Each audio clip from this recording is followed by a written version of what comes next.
Baiklah pemirsa, kita awali dengan laporan perdana.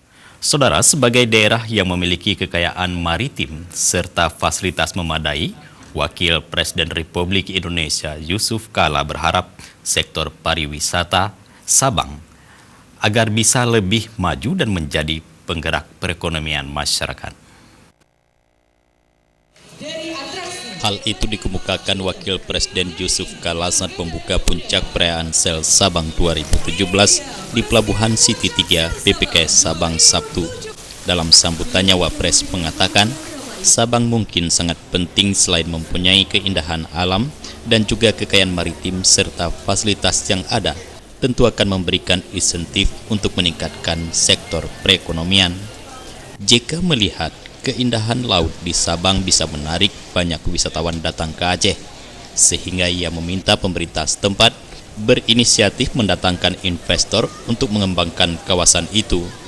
Menurut JK, Sabang dulu pernah menjadi kawasan pelabuhan bebas sehingga menjadi persinggahan kapal-kapal asing yang berlayar di Samudra Hindia dan Selat Malaka.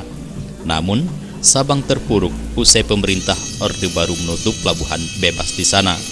Oleh sebab itu, menurut Wapres, saat ini pemerintah daerah harus merubah cara pola pikir sesuai dengan perkembangan teknologi yang ada di dunia ini, khususnya di bidang maritim. Karena sebagai daerah khusus, Aceh ini secara keseluruhan dan KEK secara khusus tentu harus mempunyai banyak inisiatif untuk mendatangkan investor atau suatu kegiatan yang baik untuk daerah.